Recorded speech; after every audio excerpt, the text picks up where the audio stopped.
अस्सलाम वालेकुम। मैं एडवोकेट अब्दुर्रहमान आपको अपने यूट्यूब चैनल में खुश आमदीद कहता हूँ। आज हम डिस्कस करेंगे जो टॉपिक वो वरासत के हवाले से है कि जब कोई आदमी फोत हो जाता है तो उसकी वरासत कैसे तकसीम होगी। आया किसी बंदे की ज़िंदगी में उसकी वरासत तकसीम हो सकती है या नहीं हो सकती। तो वरासत के हवाले से जो कवानीन हैं वो शरीयत के ताबे हैं। पाकिस्तान में इस्लामिक लॉ जो हैं वो शरीयत के ताबे हैं। कुरान पाक में अल्लाह ताला ने सूरह निसा में इसको इन डिटेल डिस्कस किया है कि अगर कोई आदमी फोत हो जाता है तो उसका तरका कैसे तकसीम होगा, उसकी तकसीम का क्या तरीक़ेकार होगा। बहुत सारे लोग हमसे सवालात पूछते रहते हैं वरासत के हवाले से कि अगर किसी का वालिद या दादा कोई फोत हो गया तो उसकी वरासत में से किस तरीके से किसको कितना कितना हिस्सा मिलेगा। तो आज इंशाल्लाह कोशिश करेंगे कि आपको ये टॉपिक समझाएं कि अगर कोई बंदा फोत हो जाता है तो उसकी वरासत की तकसीम का क्या तरीक़ेकार होगा। तो सबसे पहली जो बात है वो ये है कि जब तक कोई इंसान फोत नहीं होता उसकी वरासत तकसीम नहीं हो सकती।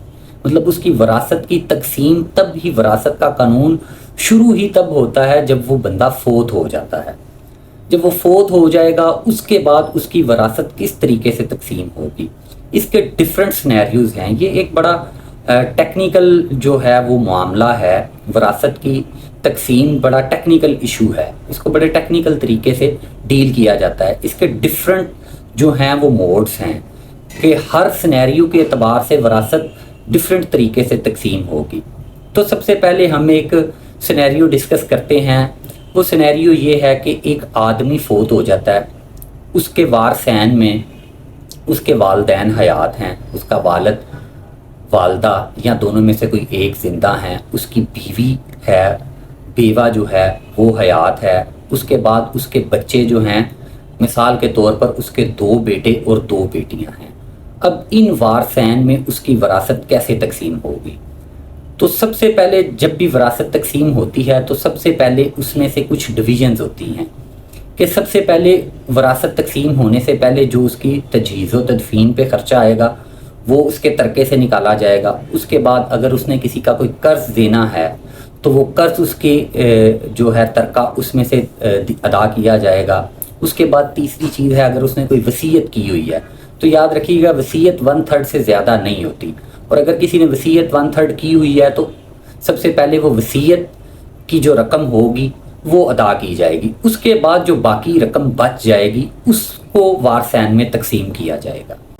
अब उसकी तकसीम इस तरीके से होगी कि फॉर एग्ज़ाम्पल उसने 1 लाख रुपए का तरका छोड़ा, यानी उसकी वसीयत, उसकी तजहीज़ व तदफीन और उसके ज़िम्मे जो कर्ज़ था वो अदा करने के बाद 1 लाख रुपया बच गया। अब उसके वालदैन को टोटल रकम में से 1/6 जो है हिस्सा वो उसके वालदैन को दिया जाएगा। मतलब अगर उसके अकेले वालिद ज़िंदा हैं तो 1/6 जो है छठा हिस्सा टोटल अमाउंट में से वो उसके वालदैन को दे दिया जाएगा। वालिद ज़िंदा है तो वालिद को, वालदा ज़िंदा है तो वालदा को, अगर दोनों हयात हैं तो वो 1/6 जो है वो उन दोनों में तकसीम हो जाएगा, उनको 1/6 मिल जाएगा। उसके बाद आ जाता है बीवी का हिस्सा। अब उसकी बेवा को टोटल रकम में से 1/8 जो है, 8वां हिस्सा, मतलब 1 लाख रुपए का 8वां हिस्सा जो है वो उसकी बीवी को मिलेगा। उसकी बीवी को मिलने के बाद जो रकम बच जाएगी अब उसमें डिवीजन होगी। मतलब 2 बेटे हैं और 2 बेटियां हैं। वरासत का कानून ये है कि अगर औरत को 100 रुपया मिलेगा, फॉर एग्जाम्पल एक हिस्सा मिलेगा 100 रुपया, तो बेटे को 2 हिस्से मिलेंगे। तो अब इस तरीके से हम इसको तकसीम करेंगे कि अगर 2 बेटे और 2 बेटियां हैं तो ये टोटल बन जाएंगे, बेटों के 4 हिस्से और बेटियों के 2 हिस्से, टोटल 6 हिस्से बन जाएंगे। तो 1 लाख रुपए में से 1/6 और 1/8 देने के बाद जो पैसे बचेंगे उसको आप 6 पे तकसीम कर लें। उसको 6 पे तकसीम करेंगे। 6 पे तकसीम करने के बाद हर बेटे को 2 हिस्से मिलेंगे।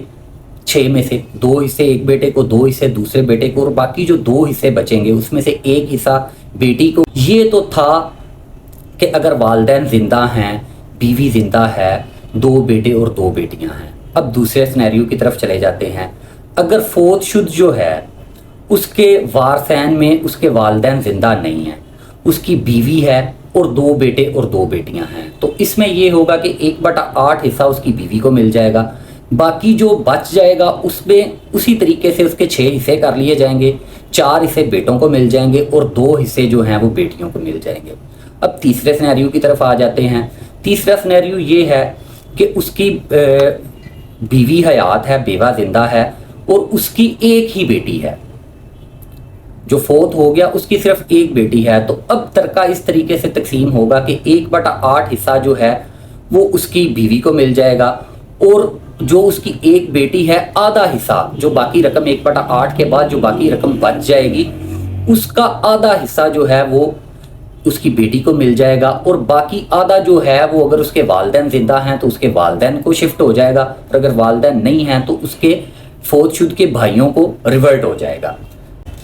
اب ہم تیسرے سینیریو کی طرف چلے جاتے ہیں۔ تیسرا سینیریو یہ ہے کہ اس کی بیوی زندہ ہے، بیوہ حیات ہے، اور اس کی اولاد میں بیٹے نہیں ہیں، 2 یا 2 سے زیادہ بیٹیاں ہیں، تو پھر یہ کیسے تقسیم ہوگا؟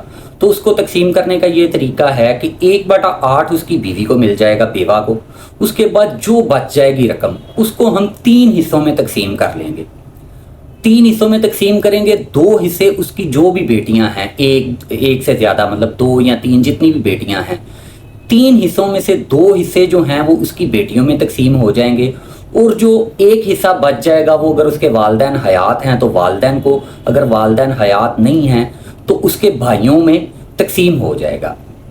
یہ اس طریقے سے وراثت جو ہے وہ تقسیم ہوگی۔ اب دوسرا ایک اور سینیریو ڈسکس کرتے ہیں۔ وہ سینیریو یہ ہے کہ فوت شدہ عورت ہے، اب اس کی وراثت کیسے تقسیم ہوگی؟ وراثت تقریباً سیم ہی تقسیم ہوگی، جس طریقے سے خامد کی تقسیم ہوتی ہے اسی طریقے سے عورت کی بھی وراثت تقسیم ہوگی۔ اب ہوگا یہ کہ اس کا خامد زندہ ہے، اس کے بیٹے اور بیٹیاں زندہ ہیں، تو ہوگا یہ کہ اگر اس کی اولاد ہے عورت کی تو اس کی وراثت میں سے چوتھا حصہ جو ہے وہ خامد کو ملے گا، اور باقی جو 3 حصے ہیں اس کے بیٹے اور بیٹیوں میں تقسیم ہو جائیں گے۔ اگر اس کی اولاد نہیں ہے تو پھر یہ ہوگا کہ آدھا حصہ جو ہے وہ عورت کی وراثت کا آدھا حصہ جو ہے وہ اس کے خامد کو چلا جائے گا، اور باقی فوت شدہ جو عورت ہے اس کے والدین اور اس کے بہن بھائیوں میں تقسیم ہو جائے گا۔ تو اس طریقے سے یہ وراثت جو ہے وہ تقسیم ہوتی ہے۔ اس میں اور بھی کافی سارے سینیریوز ہوتے ہیں جس کے تحت جو ہے وراثت ڈیفرنٹ ہو جاتی ہے، مطلب اس کو تقسیم کرنے کا طریقہ پھر ڈیفرنٹ ہو جاتا ہے۔ یہ آپ کو پہلے بھی بتایا تھا کہ بڑا ٹیکنیکل سبجیکٹ ہے، اس کو بڑے ٹیکنیکل طریقے سے جو ہے وہ ڈیل کیا جاتا ہے۔ تو یہ تو موٹی موٹی چیزیں تھیں جس کے بابت اکثر لوگ سوالات کرتے تھے کہ وراثت کس طریقے سے تقسیم ہوگی۔ یہ 4-5 سینیریو لوگوں نے سوالات کیے، تو ان 4-5 سینیریو کے حوالے سے میں نے اس کو بائفرکیشن کر کے آپ کو بتا دی ہے۔ اسی طریقے سے اگر کسی کا خدا نخواستہ کوئی فوت ہو جاتا ہے تو اس کے بعد اس کا ترکہ جو ہے، اس کی وصیت، اس کے جو واجبات ہیں، اس پہ قرض ہے، اور اس کی تجہیز و تدفین کے بعد جو بچے گا اسی طریقے سے وہ ان میں تقسیم ہو جائے گا۔ امید ہے کہ آپ نے جو سوالات پوچھے تھے اس کا آپ کو سیر اصل جواب مل گیا ہوگا۔